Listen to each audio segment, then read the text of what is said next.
Bonjour à tous. Donc, merci d'être présents. Et donc, vous êtes inscrits pour ce webinaire de présentation du master spécialisé IMEO.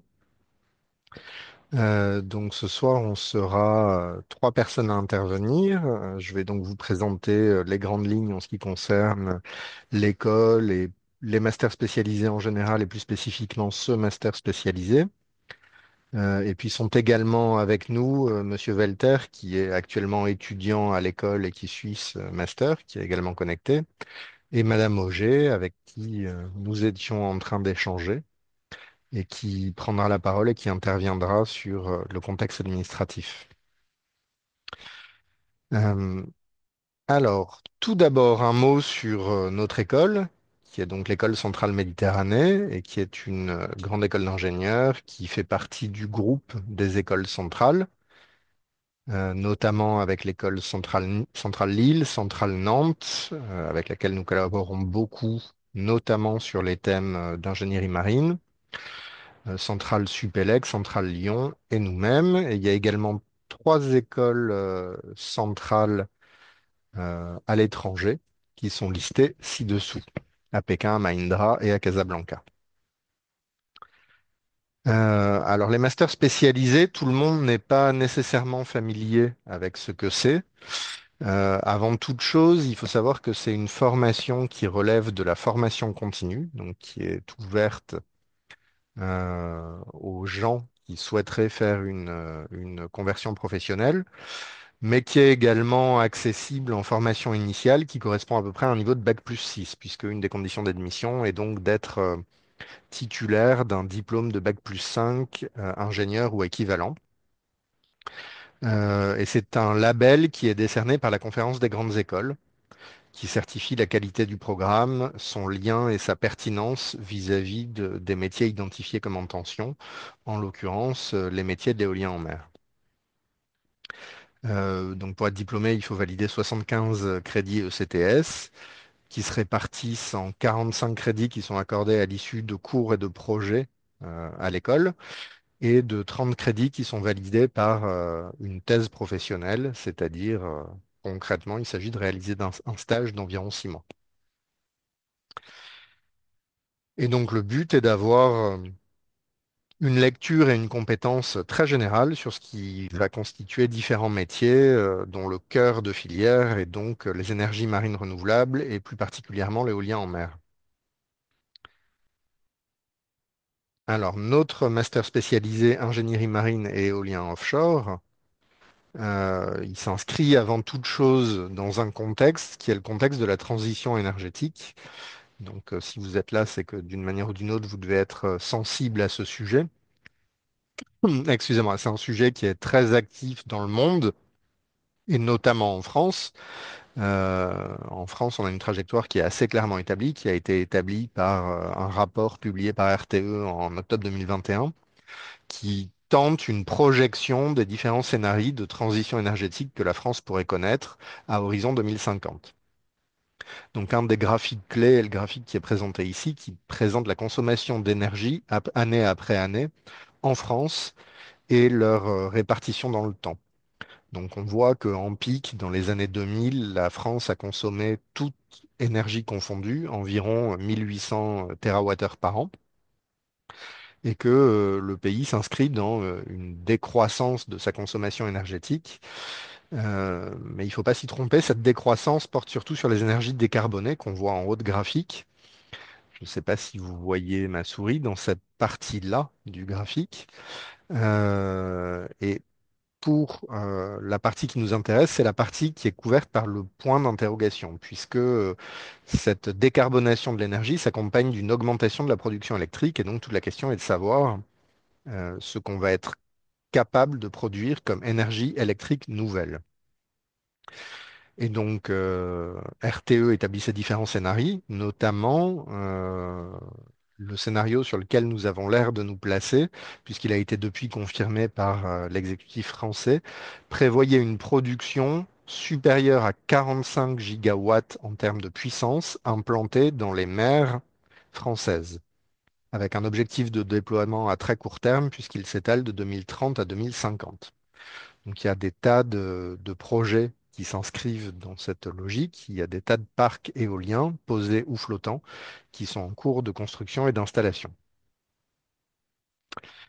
Et puis, on a réfléchi longuement à cette formation et dans le cadre de cette formation, il y a beaucoup de choses à aborder qui sont en lien avec le contexte et qui donnent d'autres débouchés potentiels à la formation, qui sont liés aux enjeux environnementaux, notamment avec une bonne connaissance des risques et des impacts de l'environnement océanométéo, mais également des problématiques d'aménagement portuaire, de protection et d'aménagement du littoral. Et donc voilà un peu les thématiques auxquelles les étudiants qui sortent du master spécialisé peuvent prétendre et sur les postes sur lesquels ils peuvent postuler. Donc l'objectif du MS est de former des experts évidemment en éolien en mer, c'est dans le titre, mais également être capable d'adresser d'autres énergies marines renouvelables et toucher également et traiter également les problématiques d'ingénierie côtière et portuaire, qui sont un prérequis nécessaire à la construction, à la mise à l'eau et au traitement à terre des différentes fermes éoliennes en mer. Alors, pour atteindre cet objectif-là, il y a une organisation pédagogique qui est assez classique, somme toute, c'est-à-dire qu'on mélange beaucoup de types d'enseignements qui vous seront utiles dans vos carrières. Donc, on regroupe des enseignements fondamentaux, puisqu'il faut que vous puissiez être capable d'être expert jusqu'à des domaines de recherche et développement sur ces thématiques-là, mais également des travaux pratiques, qu'ils soient expérimentaux ou numériques. Il y a notamment une journée de travaux pratiques qui est réalisé à CITEC avec notre partenaire, l'école d'ingénieurs qui se situe à Toulon. Et il y a également un apprentissage par projet avec différents projets applicatifs, des études de cas et des mises en situation. En plus de ça, au cours de la formation, on propose différents séminaires, conférences et des visites de sites. Nous aurons notamment 2 visites de sites programmées avec les étudiants de cette année, courant janvier. Et enfin, les étudiants passent environ 6 mois en entreprise pour préparer leur thèse professionnelle. Et donc le calendrier, les cours à l'école ont lieu de septembre à fin mars et d'avril à septembre se déroule la thèse professionnelle. Alors comment on a construit ça? Eh ben, on est parti un peu des différentes phases de vie d'une ferme éolienne en mer. Donc ce qu'on en sait par expérience, c'est que la conception et l'exploitation d'une ferme éolienne passent par 4 grandes phases qui vont être la phase d'innovation, de recherche et développement et de design de la ferme qu'on va vouloir déployer. Ensuite arrive une phase de construction qui est un défi logistique en soi et qui pose différents challenges qu'on vous apprendra à relever. Une phase de logistique, d'installation, de déploiement et une phase dans laquelle nous avons regroupé la maintenance et la démobilisation en fin de vie du parc. Et donc tout ça s'inscrit dans un contexte assez dense, puisque d'abord il y a un contexte technologique, c'est-à-dire que pour être capable de comprendre l'ensemble de ces phases, il faut avoir une très bonne connaissance de l'ensemble des composantes d'une éolienne. Et ensuite, on s'installe en milieu public, en mer. Et donc, il y a un contexte juridique, administratif et financier, mais également en termes d'impact environnemental qu'il faut bien connaître. Et donc, dans ce contexte très dense et très riche, il y a de la place pour beaucoup de développement technologique. Donc ici, les grands sujets de recherche à la mode qui sont illustrés en bas à droite et en bas à gauche sont les méthodes d'intervention innovantes, le recours aux drones, à la télémaintenance ou encore au déploiement de jumeaux numériques des éoliennes qui aident à la maintenance prédictive, à leur monitoring et à leur suivi en mer. Et donc, en termes pédagogiques, lorsqu'on décline ça sous forme de cours, on arrive à obtenir 4 grands blocs qui regroupent l'ensemble des différents cours, qui sont des blocs de connaissances fondamentales. Donc le premier bloc va regrouper vraiment les connaissances fondamentales avec l'hydrodynamique marine, les éléments finis et le calcul de structure, de l'hydrodynamique expérimentale, notamment toutes les problématiques de mise à l'échelle et de similitude, un cours d'environnement océanométéo et des problématiques liées à la corrosion des matériaux métalliques en milieu marin. Ensuite viendra un second bloc que l'on a intitulé Cœur de métier et qui va correspondre aux problématiques de conception et de déploiement des structures. Donc, il va regrouper différents modules sur les techniques pour l'éolien, c'est-à-dire la conception de flotteurs ou de structures posées, du design de turbines, des éléments d'introduction à l'architecture navale, la prise en main et différents projets numériques qui vous permettent de prendre en main les grands codes de référence du domaine, qu'on appelle les outils numériques pour l'hydrodynamique. Et enfin, deux modules assez orientés technologie, l'un sur les opérations marines et l'autre sur les activités sous-marines. Les cours d'environnement côtier sont regroupés dans un module également, donc d'environnement côtier, avec un cours d'hydrodynamique côtière, un cours de génie côtier et un cours de sédimentologie et de mécanique des sols. Et enfin, nous avons constitué un grand bloc de cours qui regroupe les aspects métiers interdisciplinaires et dans lesquels sont traités les aspects de l'électricité en termes de production d'une part, mais également de technologie, de réseau, de marché de l'énergie. Un module qui traite du cadre économique réglementaire, mais également de l'intégration environnementale des EMR. Un module de droit.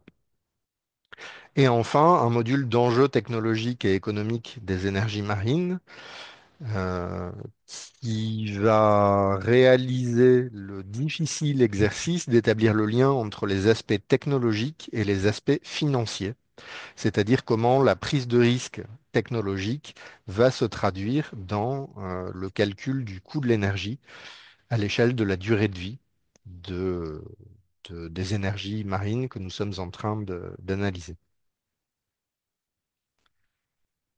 Ici, quelques transparents illustratifs. Donc, sur les aspects d'enseignement fondamentaux, il faut s'attendre, en suivant le master, à avoir un retour à certains aspects assez théoriques et assez fondamentaux, et donc à reprendre du calcul analytique, de la compréhension physique, et à se préparer à relever les défis en termes de R&D. Mais ce ne sont pas les seuls aspects de la formation. Il y a également un aspect très pratique puisque de nombreuses évaluations ont lieu en s'appuyant sur du projet et des travaux pratiques, donc qui peuvent être à la fois numériques ou expérimentaux. On en voit ici plusieurs illustrations. Les deux photos que vous avez en bas à gauche sont des photos des bassins de notre partenaire CITEC à Toulon. Les autres sont différentes illustrations de travaux numériques qui ont été réalisés par des étudiants, mais également encadrés par des chercheurs de l'école. Et enfin, en bas à droite, là, il s'agit d'une illustration d'une visite, puisqu'il s'agit d'une photo du bassin de génie océanique First à la Seine-sur-Mer, donc qui est à proximité de notre établissement et qui est l'un de nos partenaires. En termes de projet applicatif, eh bien ici, il s'agit d'un étudiant d'une promotion précédente qui était en train de soutenir sur ce fameux module ETEM et donc qui expliquait les projections qu'il pouvait faire des coûts euh, de l'électricité dans le cadre de la ferme pilote Eolmed. Donc vous avez peut-être entendu parler des trois projets de ferme pilote qui sont à nos portes, hein, puisqu'ils sont en Méditerranée. L'un d'eux étant en mer, le projet Provence Grand Large, et les deux autres, Eolmed et EFGL, qui seront en mer à horizon de cet été. Enfin, on essaie et on s'attache beaucoup à animer de nombreuses visites. Donc, la photo qui est présentée ici correspond à une visite qui avait eu lieu il y a 2 ans lors de la construction des flotteurs de Provence Grand Large, qui était également à côté de chez nous. Ces flotteurs ne sont plus visibles. On en voit une maquette là sur la photo. Ils sont plus visibles à l'heure actuelle car ils sont en mer. En revanche, la place a été prise par Ideol, pardon, excusez-moi, par TPI qui construit les flotteurs du projet EFGL et qui sont actuellement en chantier à nos portes et que nous devrions aller voir courant janvier avec les étudiants actuellement euh, en train de suivre actuellement la formation. Enfin, on veille également à avoir une animation assez importante. Donc, vous vous doutez que quand une filière industrielle est émergente, comme c'est le cas pour celle-là, il y a une activité nationale qui est extrêmement dense. Et donc, nos étudiants ont participé à de nombreux événements. Le dernier en date est que les étudiants de la promo précédente ont organisé une séance du débat public. Vous savez peut-être que la France, par le biais de la Commission nationale du débat public, organise un débat public sur l'occupation de l'espace maritime. Donc, une des étapes avait été organisée par les étudiants et les étudiants actuellement en promo auront courant décembre une théâtralisation d'un rendu de la part de l'État des résultats de cette consultation nationale. Et tout ça, bien sûr, s'inscrit dans un partenariat extrêmement riche. Donc, on n'a pas été capable de faire une liste exhaustive de l'ensemble de nos partenaires. Donc là, ce sont dans un transparent les partenaires qui sont vraiment proches de l'école. On y regroupe beaucoup de partenaires industriels. C'est l'ADN de la formation. Mais la formation s'appuie également sur des laboratoires de recherche qui ne figurent pas sur ce transparent, mais qui participent à la formation. Donc, il s'agit du LMA, du LIS, d'IRFE, le laboratoire auquel je suis moi-même rattaché, ou encore du MAPIEM, qui est un laboratoire de corrosion qui est à Toulon. Les partenaires industriels qui sont listés ici sont, comme je le disais, les plus proches, c'est-à-dire ceux qui interviennent directement dans la formation, soit parce qu'ils font cours, soit parce qu'ils viennent proposer des projets aux étudiants. Et donc, à ce moment-là, si Charles est connecté, Charles, est-ce que je peux vous céder la parole pour que vous présentiez Ah, alors, il faut justement, c'est le moment où il faut que je vous... Alors, c'est je- bon, c'est Unmute. bon, normalement. Parfait, Ah, bonjour, est-ce que vous m'entendez? Oui, parfait. parfaitement. Bon, Merci, Charles. bonjour à tous. Euh, merci, Monsieur Teboul, pour l'introduction. Comme il l'a annoncé, moi, je suis actuellement étudiant dans la promotion 2024 du master spécialisé IMEO. Je fais partie de ceux qui sont en reconversion professionnelle parce que, comme c'est indiqué là sur la slide, j'ai un diplôme d'ingénieur où j'ai été diplômé en 2017 et j'ai principalement eu mes expériences dans un monde de production et projet, mais qui n'avait strictement rien à voir avec la mer. Et en fait, ma reconversion vient du fait assez simple que j'adore le domaine maritime. Je suis un marin, un voileux dans l'âme. Et vous verrez, pour ceux qui ont l'occasion de rentrer dans le master, vous ne serez pas unique si vous êtes voileux, hein. Tout le monde fait de la voile ou tout le monde fait du surf ou une activité marine. Et du coup, cette volonté, en plus de se rapprocher de la mer, elle vient aussi du fait que le milieu maritime est quand même un milieu à fort enjeu technologique. Vous n'allez pas vous ennuyer, ça c'est sûr. Enfin, tout ce qui a trait en fait aux éoliennes en mer, c'est ce qu'a montré Monsieur Tougoul, c'est qu'il y a énormément d'aspects. Ça peut être aussi bien du dimensionnement que de l'opération en mer, tout ce qui est droit, enfin. Le sujet est vraiment très vaste. Et ce qui est bien, c'est que là, vous allez bah, le voir dans son ensemble. Et oui, vous allez le voir dans son ensemble. Je peux pas mieux résumer la chose. Euh, et en fait, tout au long de la formation, vous allez aussi bien avoir des cours donnés par des enseignants.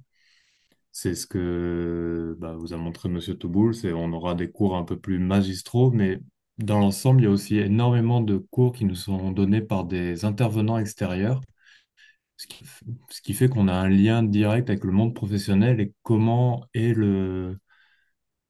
bah, comment est le monde professionnel dans ce milieu. Donc, en fin de compte, limite, bah, vous savez comment c'est dès le départ, hein. C'est ça qui est super agréable.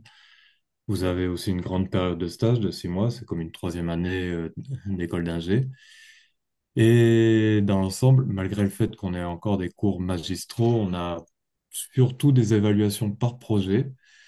Donc là aussi, ça fait le lien avec le côté professionnel où en fin de compte, dans le monde pro, bah, ça reste des projets, hein. C'est la finalité de la chose, c'est notre rendu. Donc tout ça pour dire la formation, pour le moment, moi en tout cas, j'en suis très content. Donc et d'autant pour profiter de la belle ville qu'est Marseille et de son temps plutôt clément. Voilà. Donc je redonne la main à Monsieur Touboul suite à Eh mon ben, témoignage. merci beaucoup. Merci pour votre témoignage. Et puis bah du coup, peut-être que vous découvrez certains éléments de visite, puisque Madame Auger et moi-même sommes en train de caler les visites du mois de janvier, notamment vers le bassin de Genève océanique, d'une part, et d'autre part vers Eiffage Métal et les flotteurs de FGL.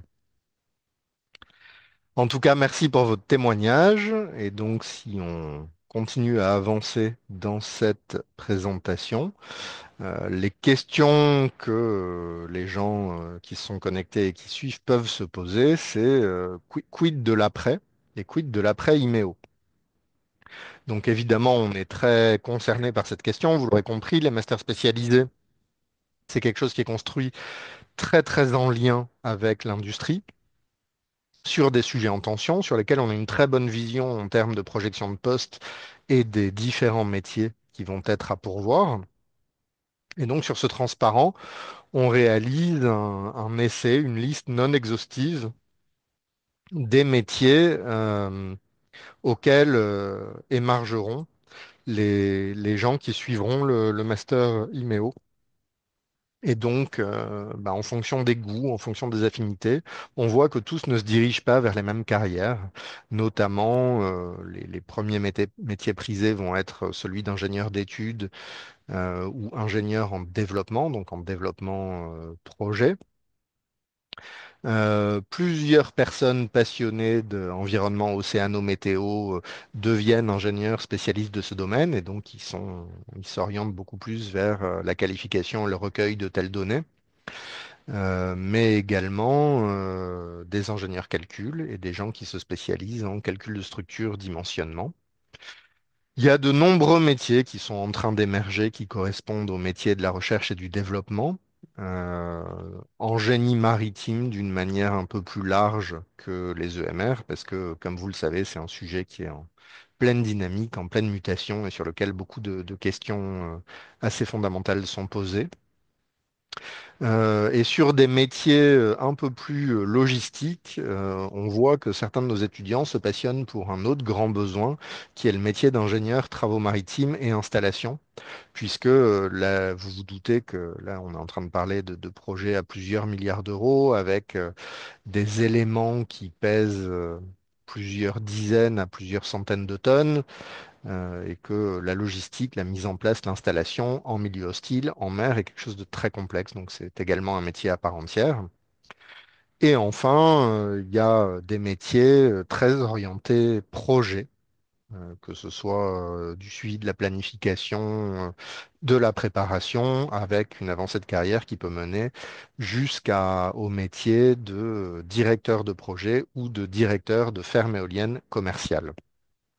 C'est bien sûr pas exhaustif, mais c'est un peu les métiers qu'on trouve dans les différents diagnostics qui existent à l'heure actuelle sur l'évolution à venir de la filière.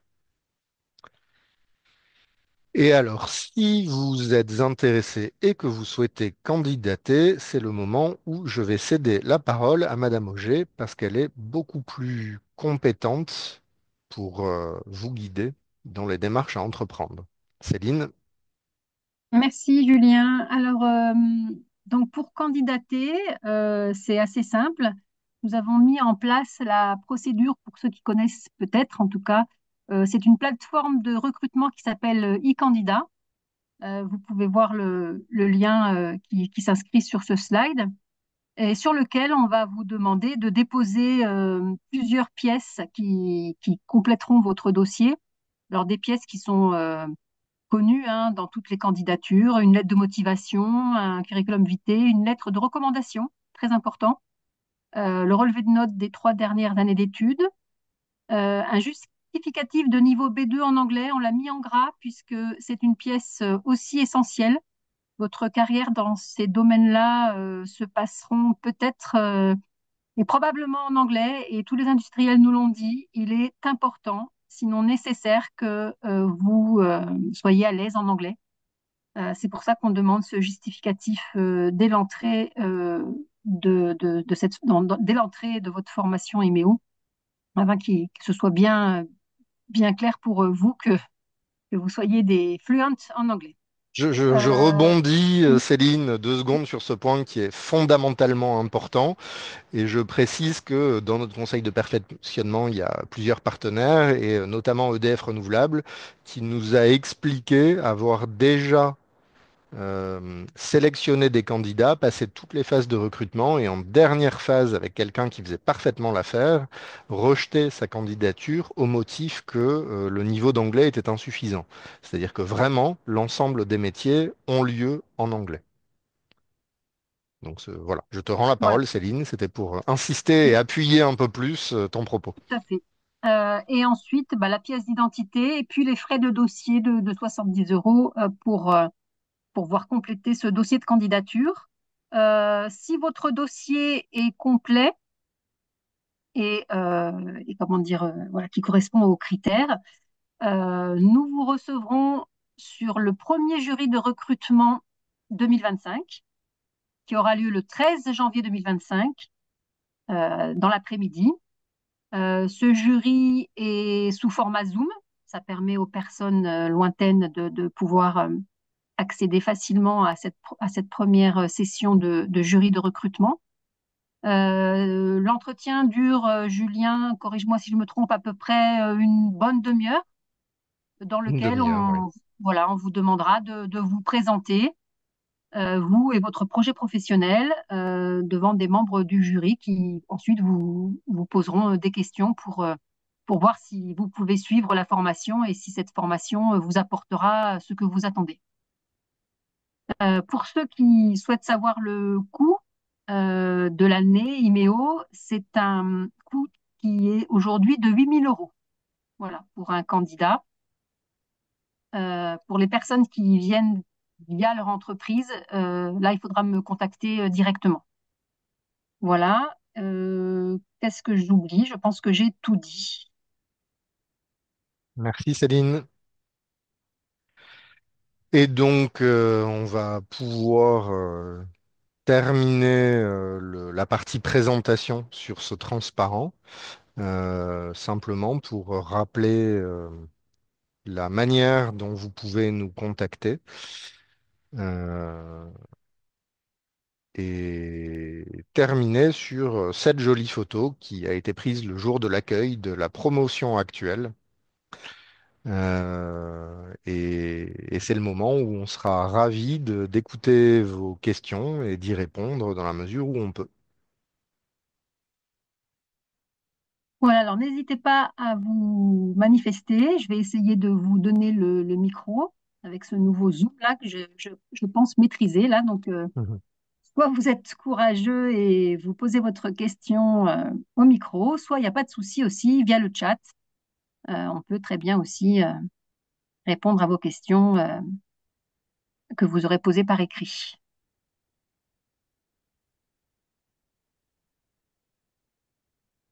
Alors, donc, Monsieur Ricou pose la question de est-ce que la formation est en présentiel? Peut-on envisager du distanciel? Alors, la formation est en présentiel, oui, et nous y sommes assez attachés.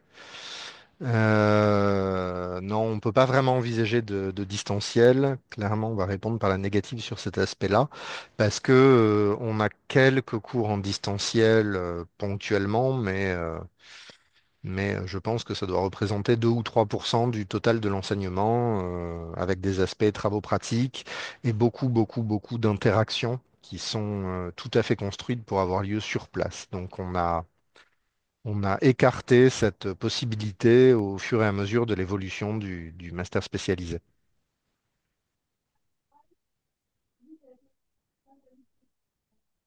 Alors, je vois que quelqu'un a levé la main. Je vais lui permettre de parler. On vous écoute. Si vous désactivez, voilà. Oui, bonjour. Bonjour. Bonjour. Merci d'abord pour cette présentation. C'était assez clair. Il y a eu beaucoup d'informations. J'avais déjà eu pas mal d'informations sur le site web, mais avoir un webinaire comme ça aussi, ça permet d'avoir le maximum d'informations.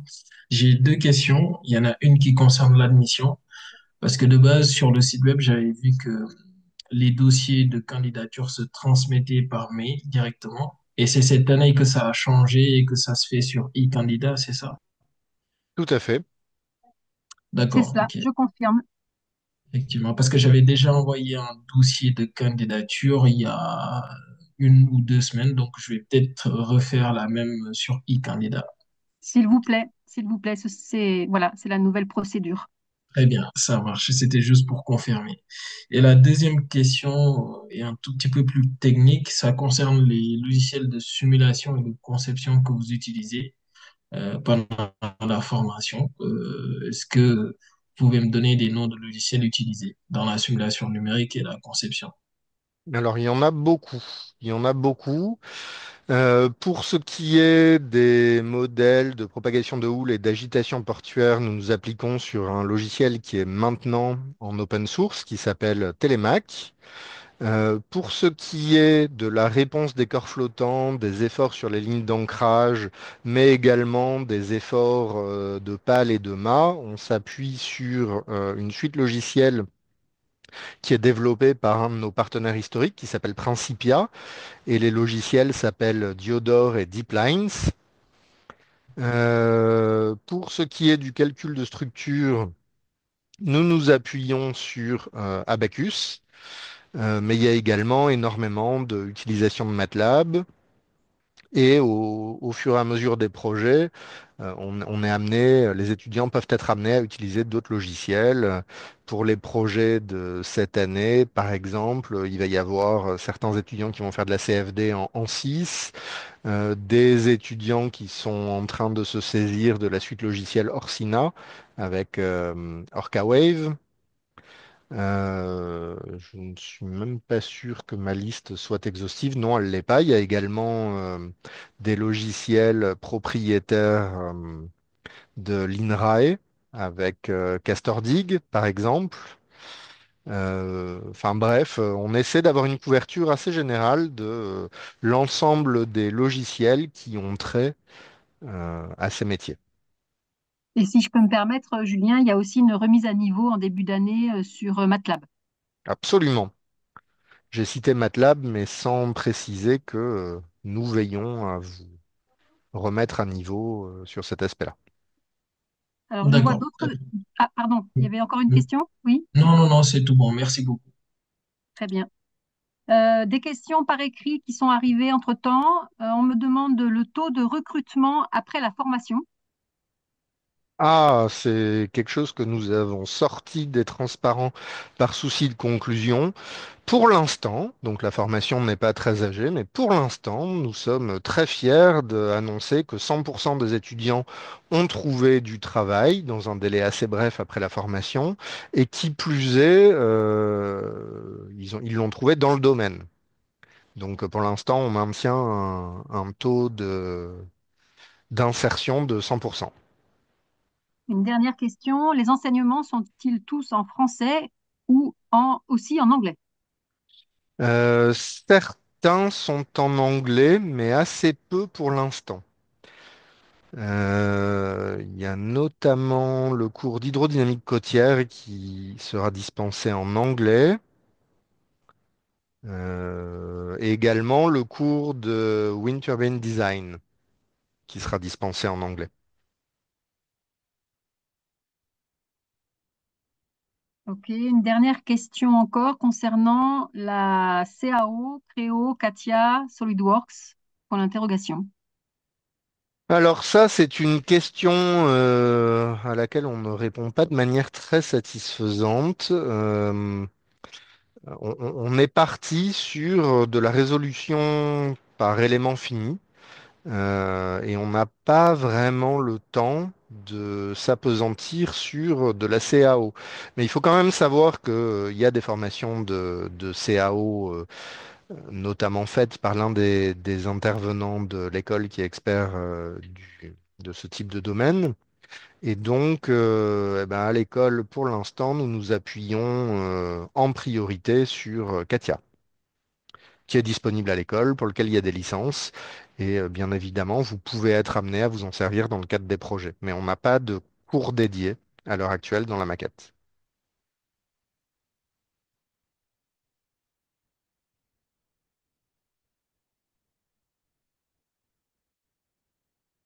Alors voilà, ben, pour Avec... l'instant, pas de nouvelles questions. N'hésitez pas si vous en avez, et si vous pensez à des aspects que nous n'aurions pas couverts.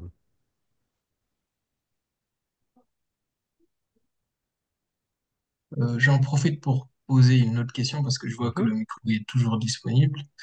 En général, c'est quoi les tailles de promo chaque année? Assez fluctuant, si on devait donner un chiffre moyen, je dirais entre 8 et 10 étudiants. D'accord, très bien, merci. Donc je peux rajouter que c'est des pros d'avoir.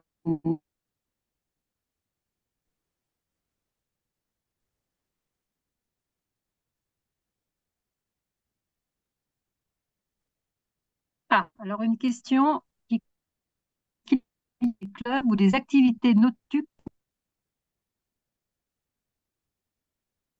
Alors j'ai du mal à vous entendre, j'espère que vous parvenez à m'entendre. Julien, ça y est, ah bah écoute, voilà, je repose la question parce que tu l'as peut-être pas entendue. Je l'ai lu, Voilà. donc effectivement c'est aussi un aspect que nous avons sorti de la présentation par souci de respect du temps, mais c'est un point assez important, donc merci pour cette question. Il faut savoir que les étudiants du MS intègrent pleinement l'école centrale et ont accès à l'ensemble des associations étudiantes, ainsi qu'au réseau des alumni. Donc ça sous-entend le fait de pouvoir participer à tous les clubs étudiants et notamment le Massilia des Filles-Voiles, qui est le club de voile des étudiants de l'école. Et pour le test d'anglais, Ah, nous avons. Oui, je te laisse, vas-y.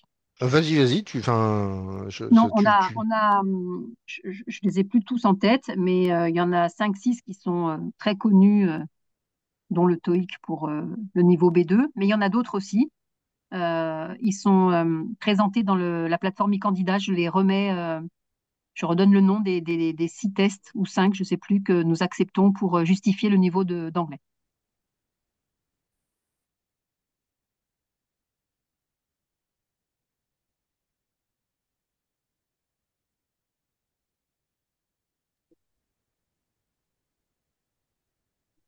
Il y a d'autres questions.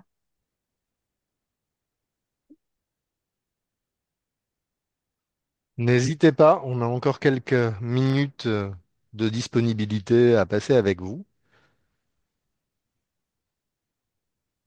Ah, alors, quels sont les codes de construction? Euh, C'est-à-dire, Julien, tu comprends la question? Non, je vais vous demander peut-être de prendre la parole si votre micro est encore ouvert, parce que Oui, je ne comprends pas ce que vous entendez par construction.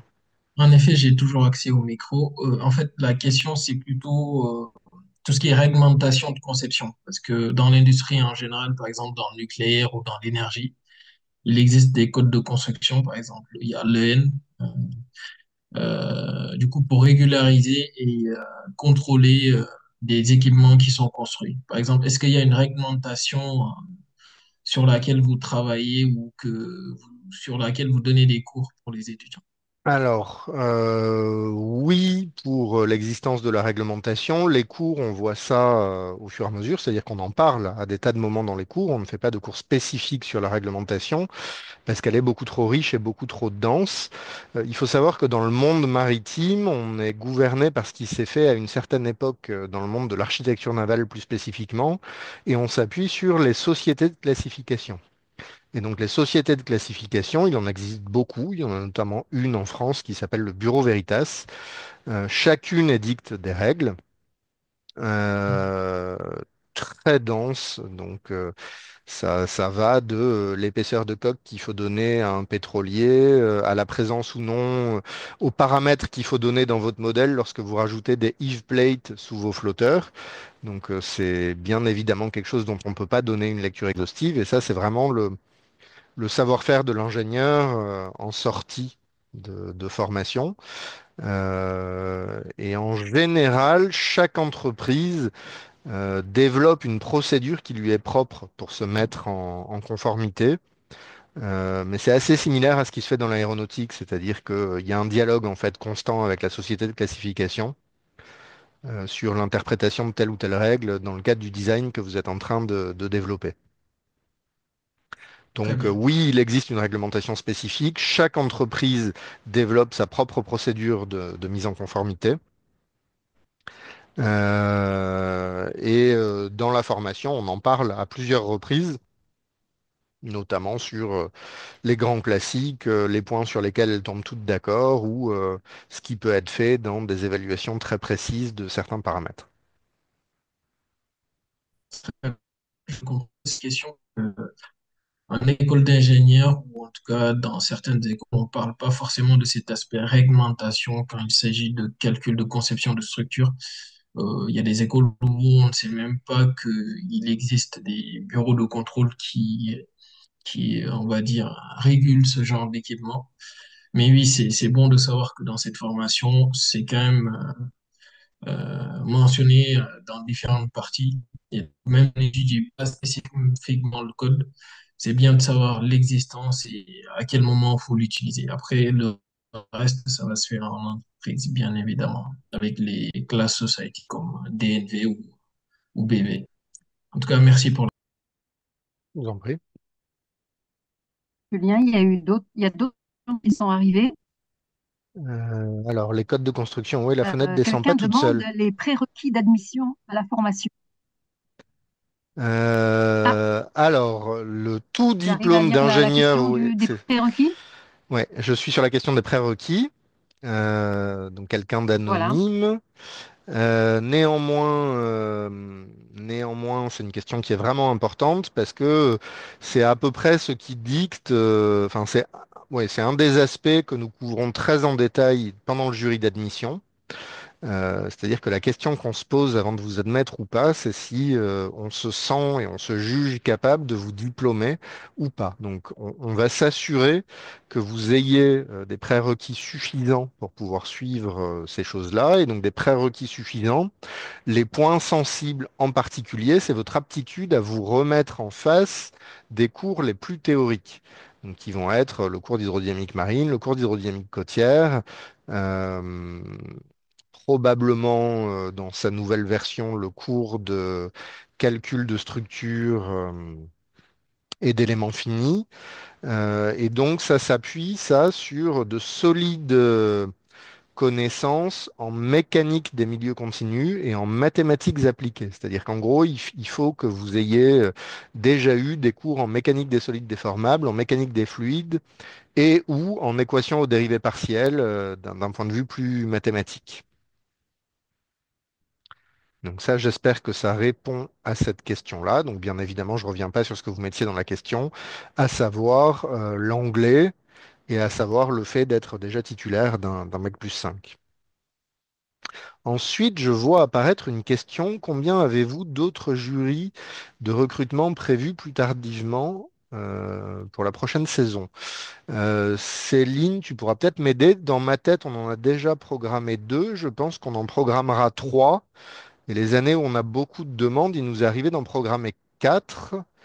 Tu Alors, me corriges, Céline? tout à fait. Là, oui, on essaye cette année de démarrer le recrutement un peu plus tôt pour permettre à certaines personnes d'obtenir leur visa, hein, puisque je vous rappelle que pour les personnes étrangères, il faut passer par Campus France et obtenir un visa prend du temps. Donc, on a essayé d'avancer un petit peu nos dates de jury plus tôt dans l'année, donc janvier-février plutôt que février-mars. Cela dit, on va probablement, donc là, il y a 2 dates prévues vous irez voir sur le site internet, en janvier et en février, mais bien sûr, il y en aura probablement un au printemps et peut-être un en tout début d'été si on a beaucoup de candidatures. Et je vois ensuite une question qui porte sur la possibilité de suivre en international et à distance. Et donc, on a déjà eu la question un peu plus tôt dans nos échanges. Non, malheureusement, à distance, c'est impossible. L'aspect international ne pose a priori pas de problème particulier, si ce n'est être capable de se rendre en France. Mais suivre les cours à distance, vraiment, la formation n'est pas pensée pour ça du tout. Et je pense que l'ensemble des étudiants qui sont présents dans la formation témoignent du fait qu'ils sont contents d'être sur place, d'avoir un temps dédié à ça, qui dure environ 6 mois, mais qui leur permet d'établir beaucoup de contacts, beaucoup de relations et d'avoir une qualité d'échange beaucoup plus riche. Donc on est en fait assez attaché à notre enseignement en présentiel.